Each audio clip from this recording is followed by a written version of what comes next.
آمين. الحمد لله رب العالمين. الصلاة والسلام عليك يا رسول الله. الصلاة والسلام عليك يا حبيب الله. الصلاة والسلام عليك يا شهداء كربلاء. الصلاة والسلام عليك يا رحمة للعالمين. معبود আয় আল্লাহ পাক রব্বুল আলামিন কোরআন দিগার আলো মেহেরবানি করি আল্লাহ বাধ্য করে নামাজ আদায় করি আপনার এক মায়ের বান্দার বাড়িতে বসিয়া মাবুদ মিলাদ শরীফ আদায় করিলাম কিয়াম শরীফ আদায় করিলাম রব্বুল আলামিন ইহার ভিতরে যদি কোনো ভুলক্রান্তি হয়ে থাকে মেহেরবানি করে আল্লাহ তোমার নিজ গুণে মাফ করিয়া দিও রব্বুল আলামিন আল্লাহ আমরা যারা হাত বাড়াইছি আল্লাহ আমাদের সবাইকে জীবনের মতো মাফ করিয়া দাও আল্লাহ ওই মিলাদের সবটুকুকে লক্ষ কোটি গুণ বাড়াইয়া সোনার মদিনায় নবীজির রওজা মুবারক পৌঁছায়া দিও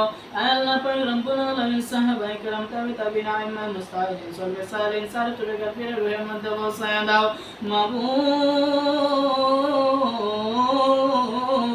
আল্লাহ বাবা শাহজালাল হইতে ওনার সঙ্গে 360 আলিয়া রুহের মধ্যে পৌঁছায়া দাও আয় আল্লাহ পাক রব্বুল আলামিন মেহেরবানি করে আল্লাহ আপনার যে মায়ের বান্দা যে উদ্দেশ্য নিয়ে আজকে মিলাদের আয়োজন করিয়াছে মাবুদ ওই উদ্দেশ্যকে তুমি কবুল আর মঞ্জিল ফরমাও আল্লাহ পাক রব্বুল আলামিন কিছুদিন পূর্বে ওই ঘরে একজন সন্তান দুনিয়ার জমিন ছেড়ে চিরতরে তোমার দরবারে চলে গেছে মাবুদ জানি না ওই লোক অন্ধকার খবর কি অবস্থা আছে কি হাজতে আছে মেহেরবানি করে গো আল্লাহ ওনার কবরকে জান্নাতের বাগিচা বানায়া দিও আল্লাহ পাক রব্বুল আলামিন আল্লাহ ওনার রেখে যাওয়া ছেলে সন্তানদের খাতিরে আল্লাহ ওনার কবরের আযাবকে তুমি জীবনের মতো বন্ধ করিয়া দাও মেহেরবানি করে আল্লাহ ওনার যদি কোনো কুকর্মের খাতিরে কবরে কোনো আযাব হয়ে থাকে মেহেরবানি করে আল্লাহ আজকে মিলাদকে উসিলা করে ওই আযাবকে তুমি বন্ধ করিয়া দাও রব্বুল আলামিন আল্লাহ কিয়ামত পর্যন্ত আল্লাহ ওনার কবরের ভিতরে জান্নাতের হাওয়া লাগাইয়া দিও আল্লাহ যেন উনি কিয়ামত পর্যন্ত কবরের ভিতরে আরামে ঘুমাইতে পারে সেই ব্যবস্থা করিয়া দাও আল্লাহ পাক রব্বুল আলামিন আল্লাহ ওনার আম্মা আব্বা যে যেখানে আছে আল্লাহ তাদেরকে হেফাজত করিয়া দাও রব্বুল আলামিন আল্লাহ যেই ঘরে বসিয়া মুনাজাত করতেছে মাবুদ ওই ঘরের ভিতরে তোমার খায়রা রহমত নাযিল করিয়া দাও রব্বুল আলামিন আল্লাহ আমরা যারা হান করেছি আল্লাহ আমাদের আম্মা আব্বা যারা অন্ধকার কবরে শুয়ে আছে আল্লাহ সবার কবরকে জান্নাতের টুকরা বানায়া দাও যারা দুনিয়ার জমিনে বেঁচে আছে আল্লাহ তাদেরকে নিয়ে হায়াতে তাইয়্যিবা দান করিয়া দাও রব্বুল আলামিন আল্লাহ যারা নামাজ পড়েন আল্লাহ তাদেরকে নামাজি বানায়া দাও আয় আল্লাহ পাক রব্বুল আলামিন মাবুদ আমি গুনাহগারের সাথে যারা মুনাজাতে শরীক হয়ে গেছে আল্লাহ জানি না আমার গুনার খাতিরে আল্লাহ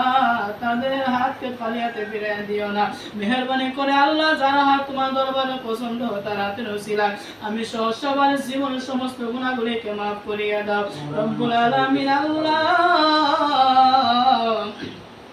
সামনে যে মুহররম মাস চলে আসতেছে আল্লাহ মুহররম মাসের যত রহমত আল্লাহ আমাদেরকে সমস্ত রহমত বরকত দান করিয়া দিও রব্বুল আলামিন আল্লাহ আমরা যেন মুহররম মাসে আমরা ভালো করে আমল করতে পারি সেই তৌফিক দান করিয়া দিও আর রব্বুল আলামিন আল্লাহ দুনিয়ার শয়তানদেরকে আমাদেরকে হেফাজত করিয়া দাও আয় আল্লাহ পাক রব্বুল আলামিন আসমানি গজব জমিনে ওয়ালা মুসিবত আল্লাহ তাদেরকে হেফাজত করিয়া দাও আয় আল্লাহ পাক রব্বুল আলামিন জানি না কার জানি মা নাই কার জানি বাবা নাই আল্লাহ যার মা বাবা অন্ধকার কবরে আল্লাহ তার মা বাবার কবরকে জান্নাতের টুকরা বানায়া দাও মেহেরবানি করে আল্লাহ আমার নবীর যত উম্মত আল্লাহ কবরে শুয়ে আছে আল্লাহ আমার নবীর সমস্ত উম্মতদেরকে কবরকে জান্নাতের টুকরা বানায়া দিও রব্বুল আলামিন আমরা যারা হাত বাড়াইছি আল্লাহ আমাদেরকে প্রত্যেককে সোনার মদিনার মেহমান না বানায় মরণ দিও না রব্বুল আলামিন আল্লাহ যেই নবীকে দুই নয়নে একবার দেখতে পারলে জাহান্নামের আগুন হারাম হয়ে যায়, ওই নবীকে না দেখায়া কবরে নিও না। মাবুদ আল্লাহ মরে যাইবো রাস্তাঘাটে হলায় মরণ দিও না আল্লাহ, গাইলে অ্যাক্সিডেন্টের মাধ্যমে মরণ দিও না আল্লাহ, পানিতে ডুবায়া মাইরো না, আগুনে ফুরায়া মাইরো না। রব্বুল আলামিন যেই মরণের জানাজার নামাজ হয় না ওই মরণ আমাদেরকে দিও না। রব্বুল আলামিন মাবুদ যেদিন মরণ দিবা আল্লাহ রমজান মাসে শুক্রবারের দিন মরণ দিও, মরণের আগে নূর নবীজির নূরানি চেহারা মোবারক দেখাইয়া জবানে মধুর মাকা কালেমা জারি করিয়া দিও। লা ইলাহা